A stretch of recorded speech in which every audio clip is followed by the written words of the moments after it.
Oui. Tu veux parler des différents niveaux? Non, on a un peu parlé des différents niveaux de lecture. Ah, les différents niveaux de lecture. Qu'est-ce que tu voulais dire dans la danse, entrer dans la danse érotique? Oui, mais mon travail est une invitation. Oui. Voilà, donc c'est ça. Bien sûr, le travail de l'artiste, c'est jouer avec le spectateur. Bien évidemment, on ne peint pas pour soi tout seul. Ça n'a pas d'intérêt. Et après, il faut trouver des partenaires qui ont envie de danser la même danse que vous. c'est pas si évident que ça, bien sûr. Ouais, c'est pas évident. Oui, parce que pour toi, tu peins... Parce que la peinture peut être sublimatoire en soi, c'est-à-dire thérapeutique, introspectif, expulsif, et on peut le garder au final pour soi. Oui. Non, mais... Tu nous invites, toi, à danser. Tu cherches une danseuse. Ouais. C'est tout le public. C'est une danse partagée, bien évidemment. Je ne cherche pas une danseuse. Je me rappelle toujours être allé voir une expo de Klein avec ses monochromes. Et quand tu es devant ses œuvres, ton cerveau change de vibration. Et c'est un peu ça que j'essaie de faire, que le corps change de vibration, change d'énergie, puisque finalement, les énergies sont complètement... Les gens ont perdu complètement cette énergie cosmique dont on en parlait tout à l'heure. Donc c'est peut-être une réinvitation à entrer, oui, dans la danse cosmique, dans quelque chose d'autre, dans d'autres cultures, parce que nous sommes une somme de, bien sûr, tout ce qui nous a précédés, et tellement de cultures qui disparaissent aujourd'hui, et donc j'ai un peu cette volonté de dire, tiens, mais à ce moment-là, il y avait les Mayas, et les Mayas ils communiquaient avec les dieux en faisant des autosacrifices. On ne sacrifie plus rien pour le monde. Nous sommes d'un égoïsme féroce. Et nous sommes vaccinés face à la vie. On n'entre plus dans la vie quelque part. Antonin Artaud disait une très belle phrase, vous êtes sortis de la vie, et je pense que mon travail réinvite à rentrer dans la vie. Et du coup, ça me fait rebondir sur le tableau que je me suis offert pour mon Noël de l'année dernière, donc une de tes œuvres dont je suis très heureuse d'avoir à la maison. Et il y a... pareil, toutes ces différentes lectures, dont la première lecture qui m'a invitée, c'est Pachamama. Ah oui, voilà, la terre-mère. C'est la terre-mère. Tout à fait, oui, tu as raison. Oui. Il y avait quelque chose de cet ordre-là, qui après nous invite aussi dans l'érotisme, etc. Voilà. Mais il y avait cette invitation à la terre-mère. Oui, oui. C'est une danse fusionnelle, maternelle, oui, tu as raison. Oui. C'est le regressus ad uterum, la rentrée dans l'utérus, bien sûr. C'est le lieu de la création. Les artistes invitent à rentrer dans leur lieu de création.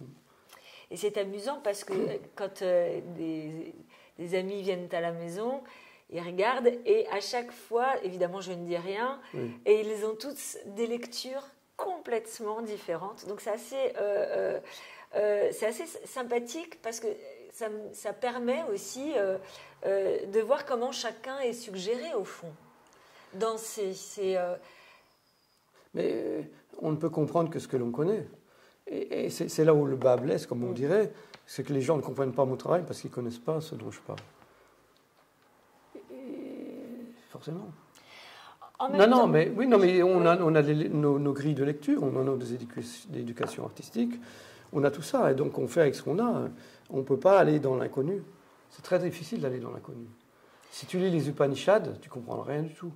Mais si tu lis les Upanishads que tu as 60 ans, tu trouveras ça fabuleux. Donc c'est aussi tout un niveau de conscience. Et l'art est quelque part là pour éveiller le niveau de conscience. Oui, je pense que là, pour le coup, on y est bien sur l'art qui doit éveiller un niveau de conscience. Mais je pense aussi que, comme tu disais tout à l'heure, il y a aussi un temps de lecture. C'est-à-dire que les gens ne prennent pas le temps d'observer.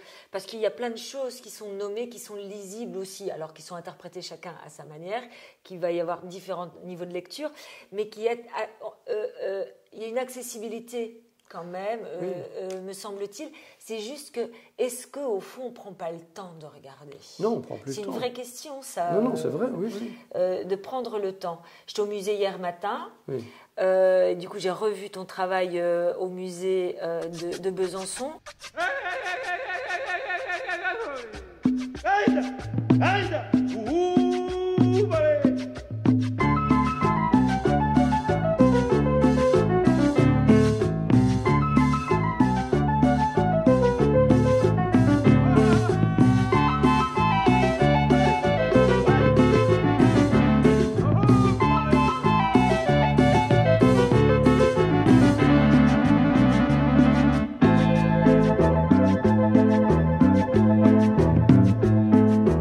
Esto que yo aquí le cuento ocurrió una noche allá por mi pueblo, Villa Covadonga. Villa Covadonga. La luna se iba asomando por el horizonte, vigilando el valle. On voit, redonda, redonda. les gens ne s'arrêtent pas, ou très peu. Oui, ils ne s'arrêtent pas du tout. Ou très peu, mais pas forcément devant ton travail. Oui, oui, bien sûr. Oui, devant, et j'étais surprise de voir comme les gens vont visiter un musée comme un...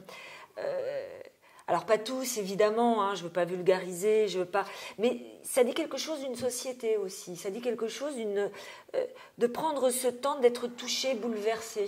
On consomme. Bien sûr, on consomme. Oui. On consomme. Oui. Mais il faudrait lire Krishnamurti, par exemple, de l'attention. Le seul moment où on est présent, c'est quand on a l'attention. Et c'est la même chose pour connaître Dieu entre guillemets ou les forces cosmiques. Oui. Il faut faire attention aux choses. Et les gens ne font plus attention parce qu'ils sont, comme tu dis, dans la linéarité. Mais moi, je suis dans la multiplicité des temps. C'est très, très difficile pour y accéder. Il faut avoir vécu ça à un moment donné. Il faut être tombé sur la tête et s'être relevé et puis dire, tiens, il y a ça qui existe, il y a ça qui existe. Ça n'existe plus. Pourquoi ça n'existe plus? Pourquoi a-t-on détruit tout le monde? Pourquoi a-t-on détruit autant de cultures? Est-ce que notre culture vaut mieux que les autres cultures? Il faut s'interroger, bien sûr. Voilà.